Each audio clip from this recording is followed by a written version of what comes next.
Coisa boa ouvir esse bom dia com Jesus. Vamos de novo? Bom dia! Bom dia! Muito bom. Eu sou Janete de Azambuja Correia. Estou aqui com os queridos Lacordé, Beth, César e com o nosso jovem maravilhoso, o Leon. Eu sou uma mulher de estatura baixa, tão baixa que se eu ficar de pé ao lado do Leon, vocês vão perceber que eu tenho menos de 1,5 m. Eu estou vestindo uma calça preta, uma camisa tom pastel, tenho os cabelos louros em tom acinzentado, compridos, pele clara, olhos castanhos. E estou ostentando no peito um broche com o formato do mapa do Brasil, em pedra opala, presente dos amigos da Parnaíba, para não esquecer que o Espiritismo no Brasil une todos os corações e é um só. Então, com muita alegria, nós estamos aqui para esta conversa que nos demonstra efetivamente a união dos espíritas do Brasil, na pessoa destas almas tão queridas que estão conosco. A sistemática será a mesma de ontem. Eu farei uma pergunta, o Leon fará a próxima e vamos ouvir os esclarecimentos dos nossos queridos e amados convidados, que já ouvimos com tanto carinho neste evento. E a primeira pergunta, e vocês decidam quem vai responder. Janetinha, eu tenho uma questão de ordem nessa roda de conversa. Me desculpe, eu vou quebrar o protocolo. Mas nós temos uma pessoa de aniversário hoje, gente. Socorro! E eu acho que nós temos que cantar parabéns para a nossa querida Janete. Me descobriram! Parabéns a você nesta data querida, muitas felicidades, muitos anos de vida. Viva a nossa Janete! Muito obrigada.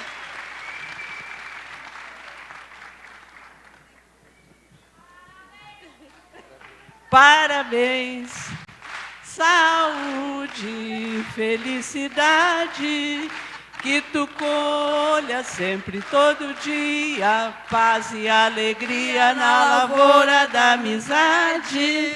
Pronto, desculpe, vamos nos acalmar. Muito obrigada, queridos. É uma alegria fazer aniversário neste dia, com esta energia tão boa.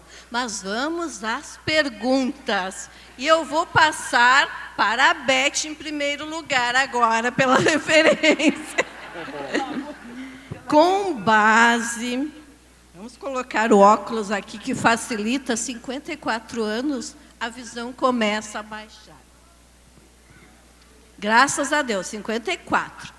Com base na perspectiva da alma imortal, entendendo que a prática do bem é um caminho de aquisição de virtudes e aprimoramento moral, como despertar, Beth, a consciência dos indivíduos para o exercício da caridade, sabendo que ainda existem em nós tendências negativas que nos induzem ao egoísmo, à vaidade e ao individualismo. Contigo, Beth, e depois na sequência com os nossos irmãos. Nossa, é uma pergunta profunda, né? Filosófica, ainda bem que a gente tem universitários aqui Mas penso que há uma estrutura que ela é toda voltada para esse projeto de angelitude que somos. Cada um de nós é um projeto de angelitude. Não tem como dar errado, né, Lacordaire? Tu dizia que isso não é uma escolha. Nós seremos anjos. Como é que é a música da evangelização? Um dia todos nós seremos anjos. Pois é, isto é uma caminhada que, é claro, tem algumas condicionantes. O nosso esforço, as nossas escolhas, o nosso livre-arbítrio. Mas a primeira coisa que nós precisamos transformar em relação a nós mesmos é a visão que a gente tem do ser humano. Nós trazemos atavismos desta cultura de que o ser humano é pecaminoso, que ele é só o lado trevas, que ele é só o lado sombrio. E não. Nós vamos encontrar em o Evangelho, segundo o Espiritismo, aquela afirmativa magnífica, que todo ser humano, todos nós, o amor é de essência divina, e todos nós, do primeiro ao último, trazemos em nós essa centelha divina. Então, despertar a consciência, me parece que começa por aí, pela forma como nós nos vemos.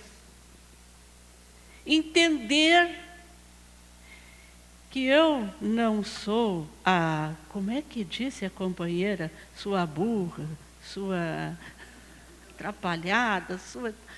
E às vezes nós temos esse vício realmente, de nos vermos assim, não, eu sou a pior das criaturas. Nós carregamos conosco uma cultura de escassez muito grande. Nós nos olhamos e eu não sou capaz de fazer isso. Não, eu ainda sou muito inferior. Não, isso ainda não é para mim. Não, isso eu ainda não consigo. E vamos criando essa gama de escassez.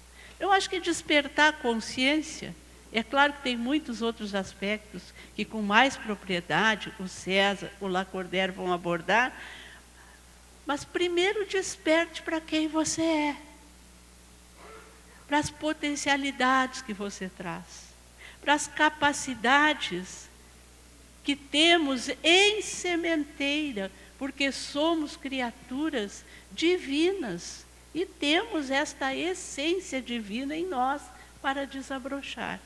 No momento em que me reconheço assim, vou potencializando o que tenho de melhor e pouco a pouco vencendo esse grande espaço que é o mal com o desabrochar, a construção do bem em mim.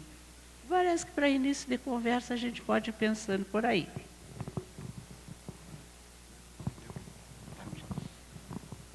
Bom dia a todos e a todas. Eu destacaria 2 pontos.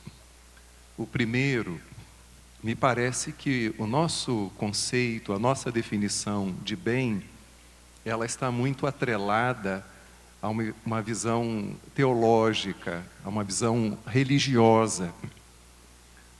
E me parece importante que a gente dilate o conceito de bem, ainda que tenhamos um direcionamento à luz da doutrina, e é esse o direcionamento que precisamos seguir. Mas de um ponto de vista filosófico, nesse momento, eu entendo que esse microfone, ele é uma expressão do bem, porque alguém usou sua inteligência para fabricar esse artefato. As roupas que vestimos são também produto da inteligência, da criatividade, que em algum momento, algum ser humano ou alguns seres humanos poderiam ter empregado e encaminhado essa inteligência noutra direção, mas fabricaram nossas roupas, nossos calçados, os aquecedores das nossas casas, e lá no Rio de Janeiro o ar-condicionado, que também tem aqui nos dias de muito calor, os automóveis, as vacinas, as casas, tudo isso me parece, e fiquem muito à vontade para discordar de mim, porque eu não sou o dono da verdade, expressões do bem na face da terra. É a missão do homem inteligente na terra. Então eu vejo também, nesse punhado de coisas que a cultura humana, ao longo dos séculos, foi capaz de elaborar, o livro, a inteligência de um Gutenberg, o telefone com Guilherme Marconi, Sabin com a vacina que ajudou a erradicar a poliomielite, salvo engano, né? E tantos outros, os inventores da penicilina, essas vacinas que nos ajudaram no período da pandemia, tudo isso é o bem. É que a gente normalmente traz o conceito de bem para a cesta básica, para o atendimento fraterno, para o diálogo com os desencarnados, e não deixa de ser uma expressão do bem. Um professor numa sala de aula, bem intencionado, consciente, capacitado, que esclarece, ele faz o bem. Então esse é um primeiro ponto. E o segundo ponto está lá com André Luiz, no livro Apostilas da Vida. Ele tem uma mensagem de título muito curioso, R auxiliando. E ele diz assim: nem que seja por inveja, faça o bem.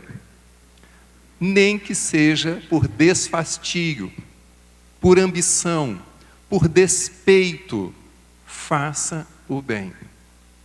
E no final ele conclui: porque perseverando no bem, apesar de todos esses aspectos que carecem de transformação, chegará um momento que você fará o bem pelo bem. Então há uma didática. Se nós formos aguardar uma transformação plena, efetiva, televisiva, global, para que possamos fazer o bem, a gente não sai do lugar.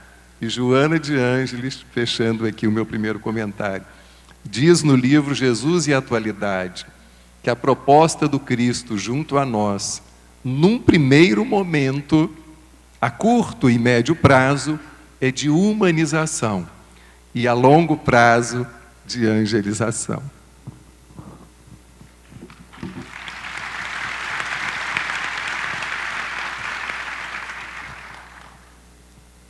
Como nós vimos no próprio Livro dos Espíritos, nossos companheiros leram, nossos apresentadores logo no começo, o bem é você estar na sintonia com as leis divinas. Mas eu vou fazer uma pergunta. Quando o pássaro ele assenta no galho, ele está confiando no galho ou na capacidade de voar? Me ajuda na resposta aí. Vou perguntar de novo, ó. Quando o passarinho pousa, assenta no galho, ele está confiando no galho ou na capacidade de voar? Vocês estão certos disso? Hein? Galho, na metáfora, representa apoio, ajuda. Nunca vai nos faltar. Se minha mãe tivesse desencarnado quando eu nasci, tinha alguém que cuidasse de mim? Em último caso, ia me dar para adoção. Tinha ou não tinha? Então, ajuda nunca falta. Então, não tem desculpa aí que a gente não dá conta, eu não consigo. Certo? O que é o voo? O passarinho foi criado para ficar em cima do galho? Não. Ali ele está usando da liberdade. Mas quando ele está voando, ele está usando o quê? Da liberdade para construir o quê? A sua libertação, cumprindo o seu papel. Então o voo são nossas escolhas e a nossa vida. Quando Jesus diz assim, aqueles que têm olhos de ver, ouvidos de ouvir, ó, o que ele está dizendo? Ninguém muda ninguém. Alguém que reencarnou para mudar o marido? E a esposa? Vixe. Então ninguém nasceu para mudar ninguém, nós nascemos para mudar quem? Então qual que é o maior bem que nós podemos fazer? Cuidar de quem? Por isso que Joana diz assim, ninguém dá do que não tem. E mais ainda, Joana de Anjos diz assim, olha, quando Jesus diz assim, o filho fica na casa do pai, o mordomo não. E ela explica. Quem que é o filho? A consciência. É que fica permanentemente na intimidade da nossa casa, que é o espírito imortal. E o mordomo? Os nossos vícios egóicos. Que é importante que nós acolhemos as nossas viciações, é o maior bem que a gente pode se fazer, questão 919 do Livro dos Espíritos, ó. e colocar essa nossa viciação a serviço da essência. Por exemplo, se eu reencarnei com um magnetismo, que a gente não perde, por Jesus diz, a cada um conforme as suas obras. Nós somos herdeiros de nós mesmos. Então, se eu reencarnei com uma energia, um magnetismo no sexo desequilibrado, em vez de ficar me criticando e censurando, o que é importante que eu vou fazer? Eu acolho e vou agora fazer o trabalho de autotransformação amorosa. É por isso que o apóstolo Paulo diz assim, ó, tudo posso naquele que me fortalece. Naquele que fortalece é quem? É quem? Deus. E como é que Deus se manifesta através da sua criação das criaturas? Através do quê? Ah lá, estava lá, ó. Quem que é? Das leis. Por isso que Allan Kardec coloca na parte terceira do Livro dos Espíritos, pelo menos 10 leis básicas. Então, quanto mais eu entendo das leis e me coloco, mais eu desfruto de quem eu sou. Portanto, mais ainda eu vou poder auxiliar enquanto co-criador e colaborador da divindade onde eu estou. Daí nós vamos entender que o maior bem que nós somos convidados a desenvolver e exercer, a maior mediunidade que nós somos convidados a desenvolver e a exercer, é cuidar de nós mesmos.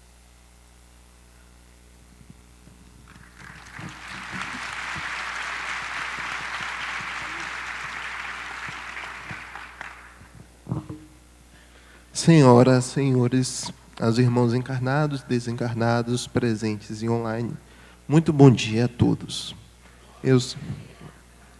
Bom dia a todos. É muito bom fazer isso. Eu sou o Leon, um homem negro de 1,94, cabelo preto, curto e crispo. Tenho barba, os óculos, os meus olhos são castanhos.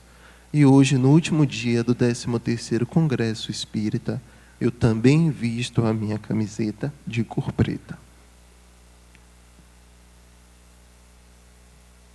Muito bem. Amigos, o amor é um conhecimento sensível, uma habilidade socioemocional, espiritual e uma atitude cristã, indispensável à conquista da plenitude do espírito imortal. O livro espírita pode ser considerado um instrumento para a busca da nossa saúde integral e da educação dos nossos sentimentos? Como materializar tudo isto numa experiência reencarnatória?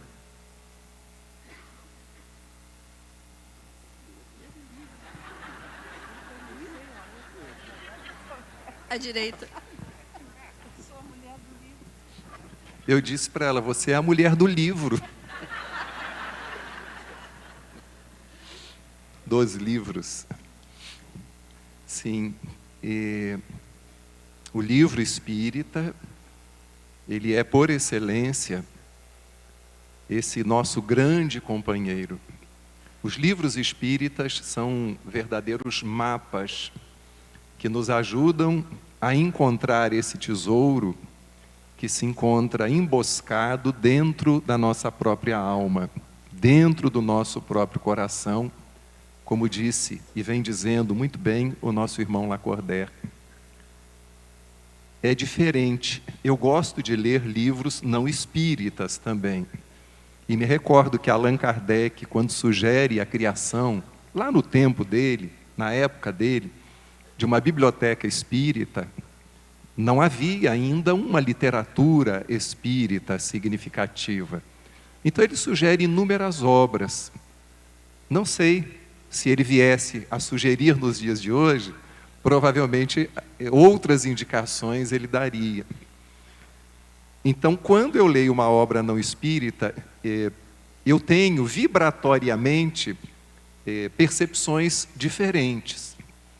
Eu já li obras espíritas que não me causaram nenhuma comoção e obras da literatura brasileira e universal que me comoveram profundamente.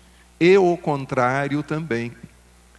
Mas eu entendo que se somos trabalhadores espíritas, seguidores da doutrina, a gente precisa incluir no nosso campo de nutrição psíquica, a boa literatura espírita. E muitas dessas obras foram sugeridas ontem pela Beth. A gente precisa que o nosso cardápio, nesse imenso self-service literário, o livro espírita esteja ali como arroz e feijão, né?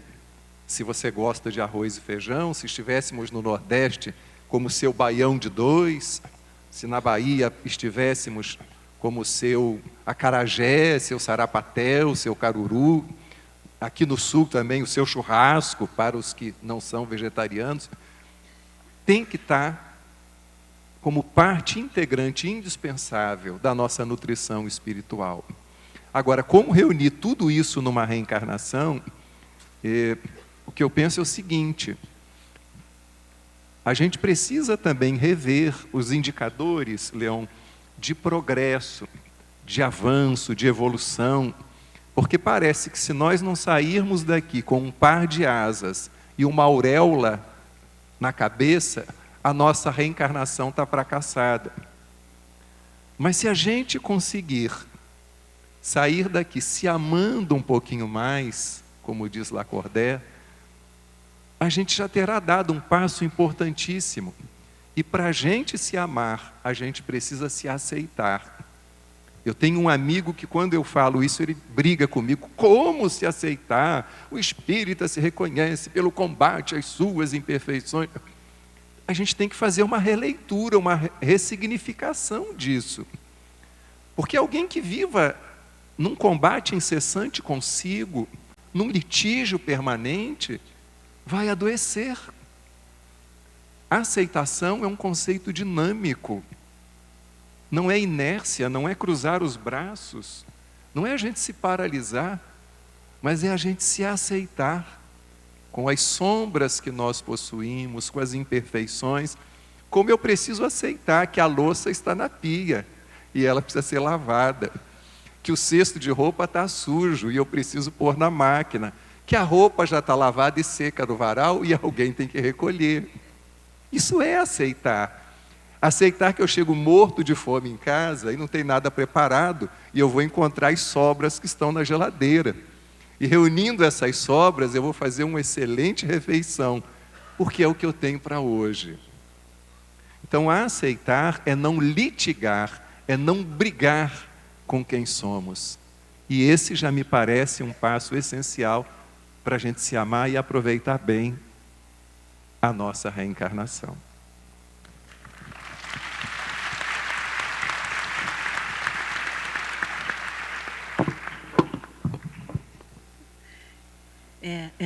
Essa leveza para cumprirmos com o nosso projeto reencarnatório é muito interessante e importante. Né? Reconhecer é a gente ver, poder mapear o caminho, poder reconhecer quando temos forças para transformar algum panorama da nossa vida, e quando ainda temos que arregimentar, é um exercício muito gostoso de fazer, muito gostoso, né? Mas a questão do livro, lembrando que quando Kardec escreve no primeiro capítulo de A Gênese sobre o caráter da revelação espírita, ele nos chama a atenção e diz: aqui está o nó da questão. Atentem, porque aqui está o nó da questão. Ele diz-nos o quê? Que a revelação divina, o Espiritismo, é de origem divina. A iniciativa é dos espíritos, mas a elaboração é humana. E o livro faz parte desta elaboração humana, que cabe a nós elaborarmos, porque a doutrina também nos diz Kardec, ela não foi revelada toda pronta. Claro que não. ela conta com o raciocínio humano, com a evolução humana, para que possamos ir pouco a pouco, compreendendo a extensão da lei divina e aplicando-a às nossas vidas. E o livro ajuda a fazer isso. O trabalho do escritor, o trabalho do leitor, o trabalho dos editores, dos distribuidores envolvidos neste grande programa de elaboração através do livro. E que não é trabalho para uma encarnação, uma reencarnação. Há uma sequência. Nós vamos percebendo ao longo do tempo, temos muita dificuldade, porque nós ainda trabalhamos com questões dogmáticas, fechadas, quando se fala em atualizar alguma coisa no sentido, às vezes de linguagem, até de uma obra, cai o mundo. Parece que você está cometendo um pecado mortal. E há necessidade de fazer isso. Há termos que estão em desuso que as pessoas não sabem o que é. Ainda ontem alguém veio conversar comigo sobre isso. Olha, estou com dificuldade de trabalhar com os jovens determinada obra.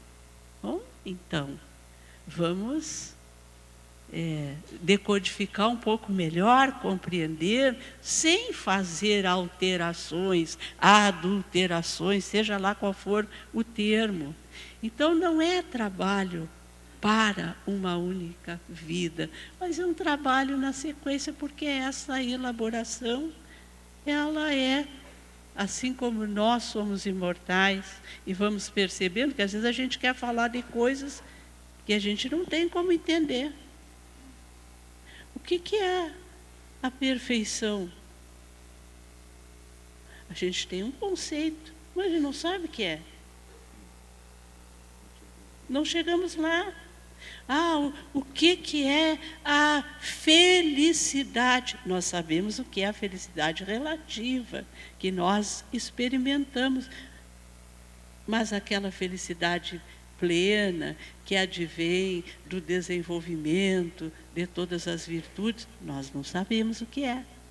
E às vezes ficamos muito focados neste horizonte tão distante que a gente não consegue traduzir. Então, o nosso dia a dia, esta vida é importante. Concordo plenamente quando o César, o Lacordaire dizem, se nós sairmos daqui com alguma construção significativa, e todos nós saímos, às vezes a gente quer enxergar isso no outro, e não aproveitou nada da encarnação, a gente não sabe. André Luiz, em Os Mensageiros, ele vai narrar aquele momento em que são encaminhados para o gabinete de auxílio às percepções, porque precisam aprender a ver. Nós precisamos aprender a ver os nossos pequenos progressos, que às vezes ninguém vê, mas nós sabemos. Tá? Então, muitas vidas, Leô, muitas vidas, e belas vidas, né, para a gente se trabalhar.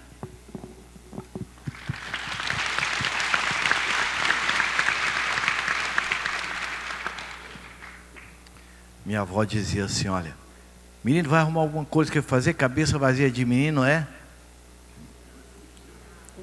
Vocês conhecem minha avó? Isso, menino vai arrumar alguma coisa para fazer, cabeça vazia de guri, oficina do quê? Vocês conhecem minha avó, tá vendo? Ninguém foi criado para não pensar. Ninguém foi criado para não ver, para não ouvir. A não ser um amigo meu, na época de mocidade, não fazia muito tempo. Ele dizia assim, eu não penso besteira. Quando eu vou pensar besteira, eu penso tudo em branco. Eu falei, então você me ajuda, porque eu penso besteira, querendo fazer ao vivo e a cores. Nós fomos criados para ficar com sede ou para ter sede? Ficar com sede o tempo todo ou ter sede? Aí você bebeu água, cadê a sede? Mas ela volta? Então, da mesma forma, é a sede psíquica. Sede de carinho, sede de afetividade, sede de respeito, sede de valorização, sede de entendimento. Isso é o amor em ação. Agora, sabiamente, a divindade pôs a fonte aonde? Dentro ou fora da gente? Dentro. O que Jesus disse para a samaritana? Eu tenho a água da vida. E quem dessa água beber? Mas tinha pouca gente lá no poço, né? Justamente. Que água que é essa, gente? A água das virtudes. Uma vez que você está exercitando a sua virtude, nesse capítulo você já está resolvido. Vem outros, mas nesse você já está bebendo a sua água. Então o livro, ele é o amigo humilde, que onde você o colocar ele fica, mas ele tem um manancial na sua intimidade para te oferecer ferramentas para você fazer a sua viagem de autotransformação. O livro edificante já ajuda, mas o livro espírita ajuda e transforma. Hilário Silva conta que um jovem, um coordenador, e ele foi numa manhã de primavera, Kardec recebia sacas de correspondência, e naquela veio um volume diferente, que a doce Gabriela chegou para ele e disse: olha, esse é diferente. E ele olhou, não conhecia o missivista, e quando abriu, tinha uma carta: Senhor Allan Kardec. E foi justamente no momento de dor esse testemunho de Kardec, porque os periódicos de Paris vinham o acusando de viver à custa dos livros. Ele tirava do próprio recursos que ele tinha para a publicação dos livros. Mas a inveja, a acusação, está na intimidade da nossa alma por ignorância. E aquela carta foi um alento, porque dizendo: Senhor Allan Kardec, eu quero lhe dizer que por tudo que o Senhor fez, eu sou muito grato. E quero que o Senhor leia essa carta até o fim. E ele conta a história dele. Uma pessoa muito bem sucedida, enquanto na arte de encadernação. E o sonho dele era realmente casar, e ele encontrou a alma da sua alma. E num dado momento ela foi acometida de uma enfermidade incomum, que por mais que ele buscasse aqui e acolá os recursos, foi tudo em vão. E quando ela vem a desencarnar nos seus braços, ele, incrédulo, achando que tudo aqui era o palco final de todos nós, e que o dinheiro podia comprar tudo, e essa dor o marcou profundamente. E ele disse: eu busquei a minha doce Henriette em outros braços, em outras noites, mas foi tudo em vão. A dor da saudade. Não havia algo que aplacasse esse meu sofrimento. E numa dessas voltas, na madrugada, na Ponte Marie, eu não sabia nadar, e a vida para mim já não tinha mais sentido. Naquele momento, eu resolvi por fim a minha vida. E quando eu fui saltar, a minha mão se apoiou em algo estranho, que eu olhei, pelo reflexo do luzeiro, este livro salvou a minha vida. Bem, naquele momento, uma força diferente me envolveu, e eu me dei uma oportunidade. E comecei a folhear o livro. Não me dei conta que o dia já raiava. Eu quero lhe dizer que nele eu fui folheando quando eu encontrei a certeza de que a vida não começa no nascimento e a morte não é o fim. Eu encontrei o alento que a minha doce Henriette estaria onde eu a colocasse pela força da saudade. E eu fui lendo, fui lendo. O fato é que eu busquei outro livro e esse eu quero lhe devolver. E abra na segunda capa. Quando ele abre, ele vê em letras garrafais: este livro também salvou a minha vida. Então nós vamos perceber que quem de nós não temos uma dor na intimidade das nossas almas? Às vezes uma frase, um trecho, e mais ainda naquele momento que você está lendo o livro, além do benfeitor espiritual, muitas vezes responsável, como no caso Paulo e Estevão, Renúncia e Emmanuel, que foi o porta-voz, você conecta com essa falange de benfeitores espirituais, além da ajuda do nosso anjo de guarda. E aí nós vamos entender a importância que tem, assim como o nosso estômago precisa de alimento sólido e líquido, a nossa mente também precisa de alimento. Qual é o alimento da mente? Pensamento. Conforme nós pensamos, nosso pensamento conecta com o fluido cósmico universal, e diz o Espírito André Luiz que ganha vida e movimento. Então, quando nós buscamos ler, além da força pelo pensamento e da verdade, nós temos as ajudas espirituais. Silveira Sampaio, através de Chico Xavier, que escreveu vários livros de forma trivial, ele dizia que cada pessoa que lia o seu livro, ele recebia no mundo espiritual como dardos mentais. Leon Tolstói também, dizendo que no mundo espiritual ele recebia, no mundo espiritual, a corresponsabilidade daqueles que vinham num fim trágico pela leitura dos seus romances. Mas o mais importante é Jesus. Pedro, quando tu quiseres conversar comigo, tendes o meu evangelho. Então é importante, todas as manhãs, leia pelo menos um trecho do evangelho e uma pergunta. Só uma. Pode ser do Livro dos Espíritos. Todas as manhãs você está garantindo uma aura vibracional de benfeitores lhe ajudando no seu dia a dia.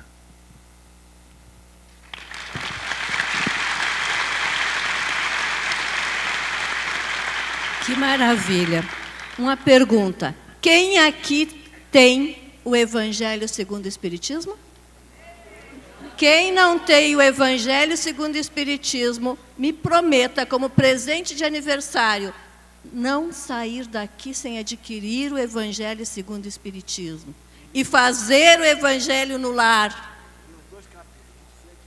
Ler os capítulos 27 e 28, recomendados pelo nosso irmão. Fazer o Evangelho no lar. Estudar esta obra. Vou cobrar o meu presente. Próxima pergunta para os nossos queridos amigos.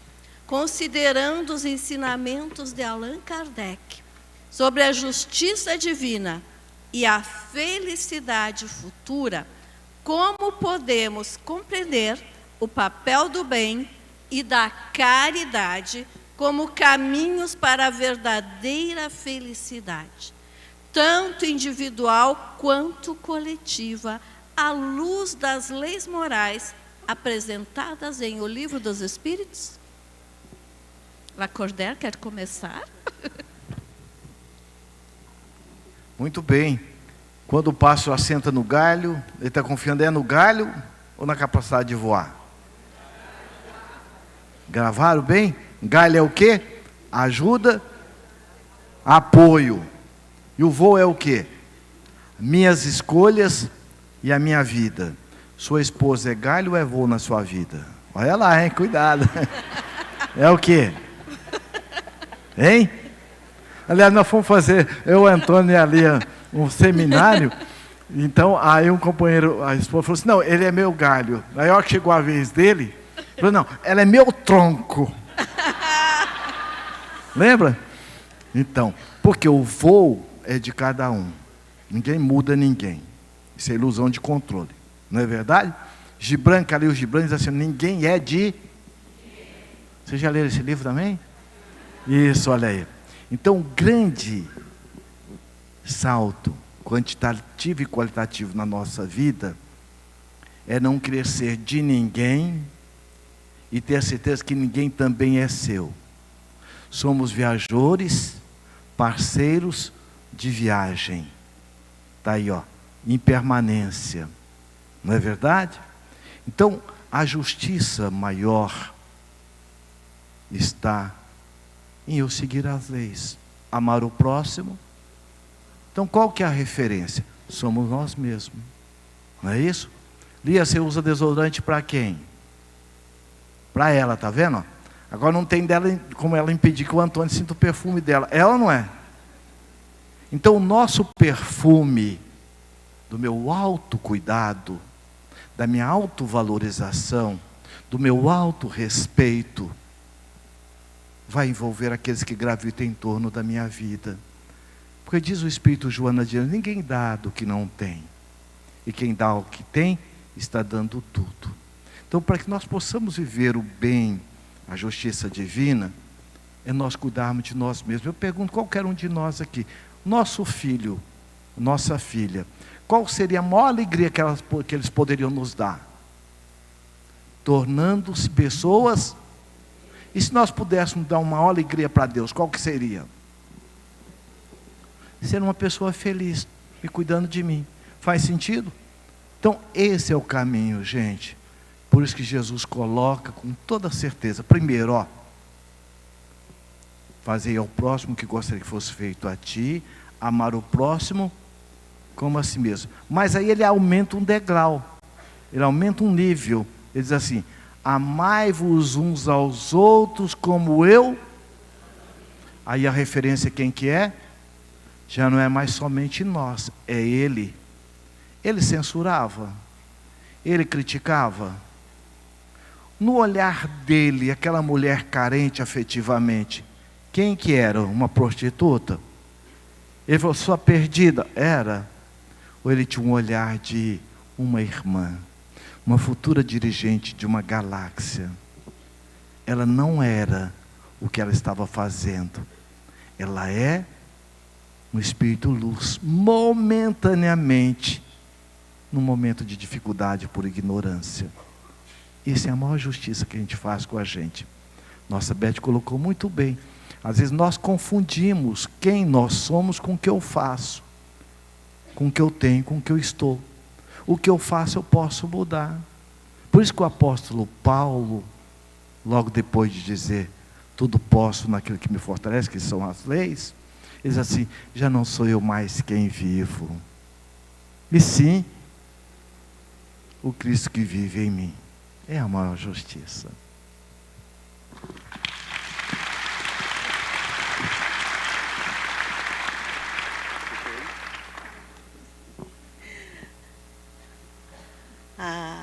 Que definição pode-se dar da justiça? Perguntaram aos imortais.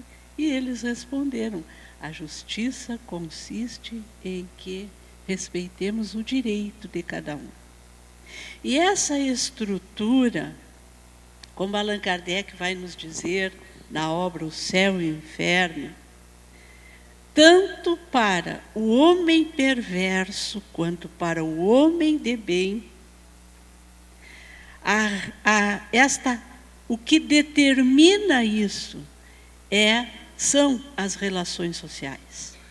porque tanto a perversidade quanto a bondade, a prática do bem ou a prática do mal, ela só se revela na convivência.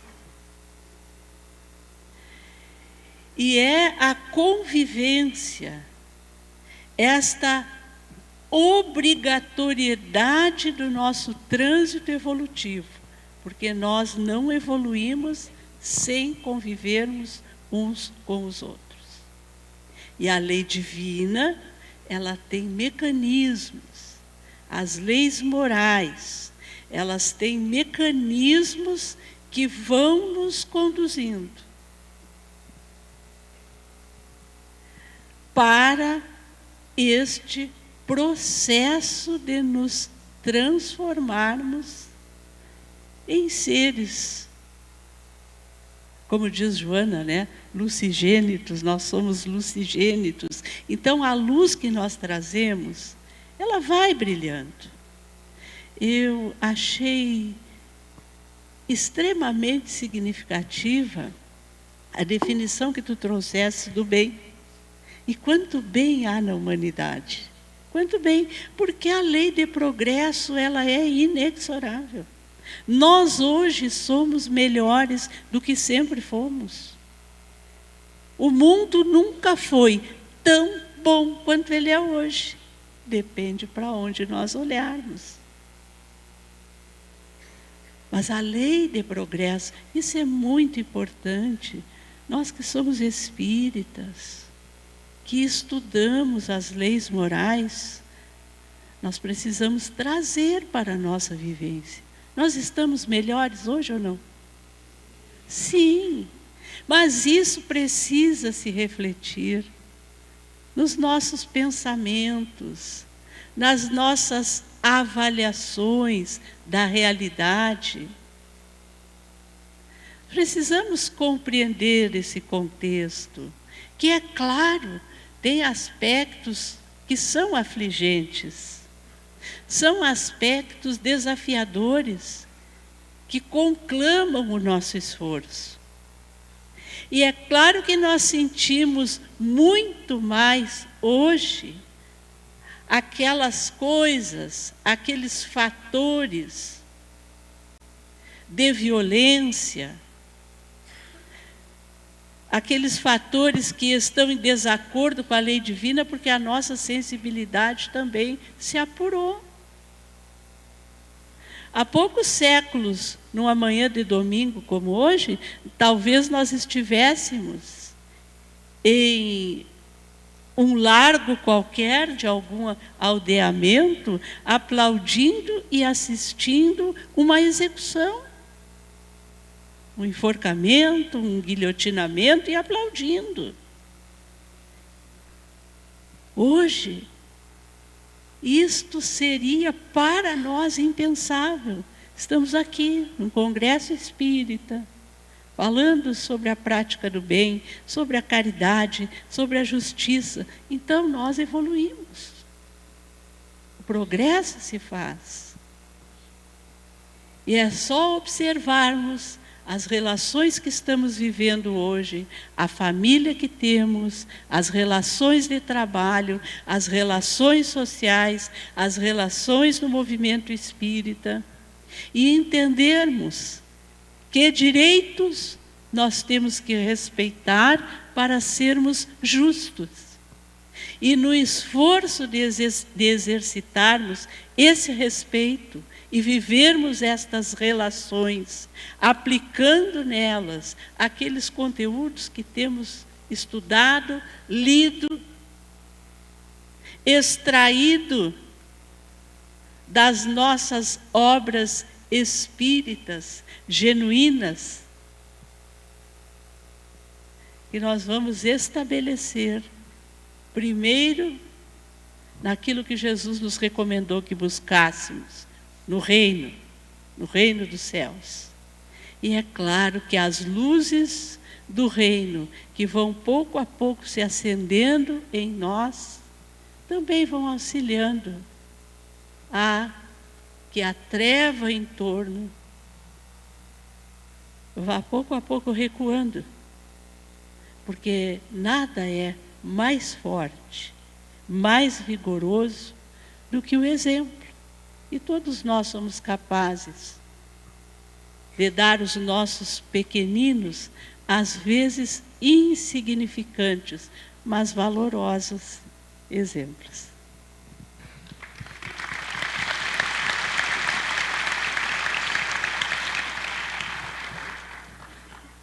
Eu me recordo de uma mensagem do Espírito Emmanuel, que está no livro Visão Nova.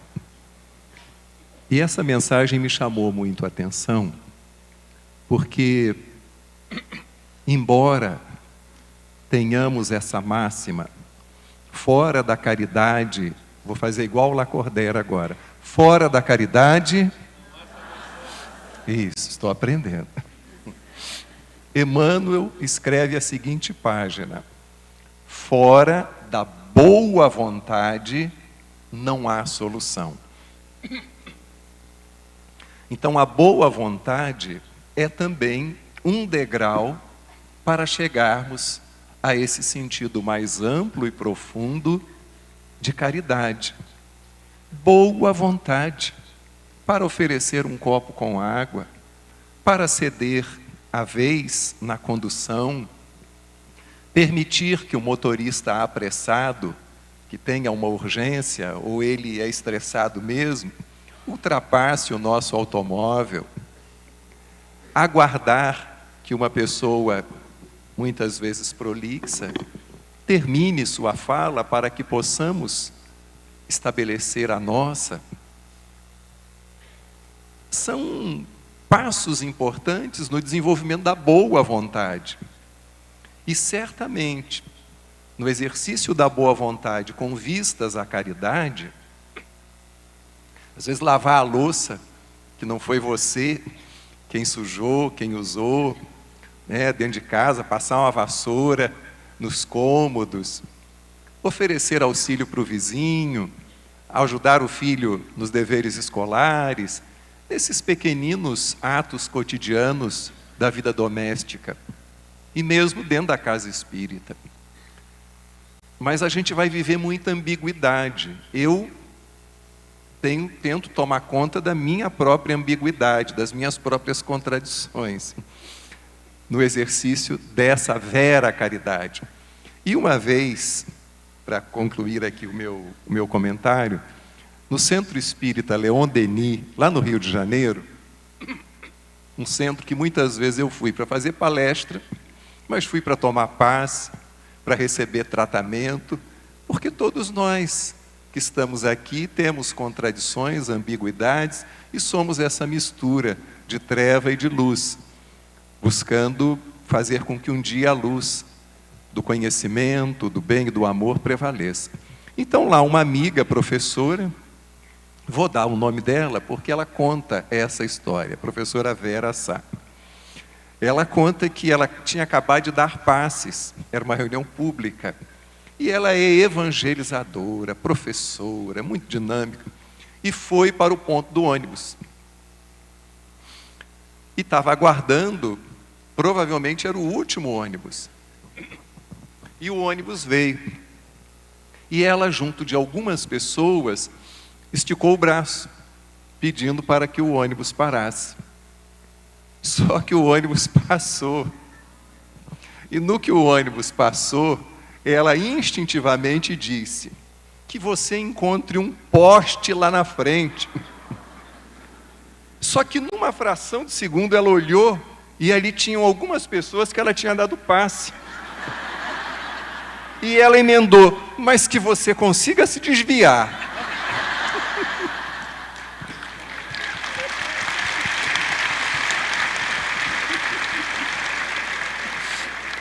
Somos nós, contraditórios, ambíguos, mas não podemos perder de vista o percurso e a meta.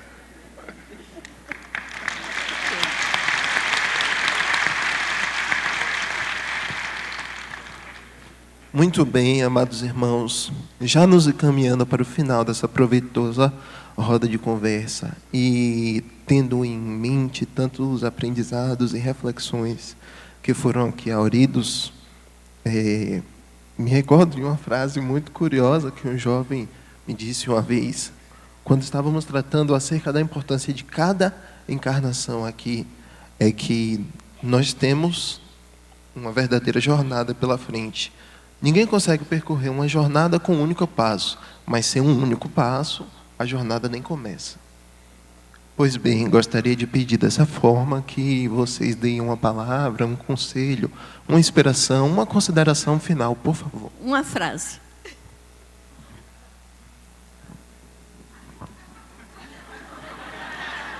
Como espíritos de luz, em uma frase, uma mensagem final.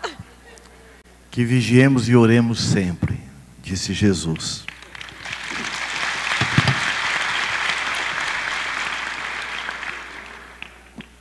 Que todos os postes do caminho tenham luz para os corações de vocês. Um beijão.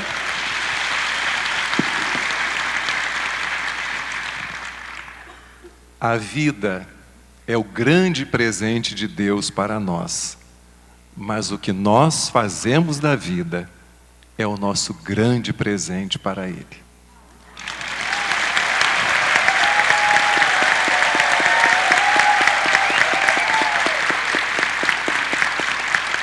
Muito obrigada, César, Beth, Lacordaire, Leon.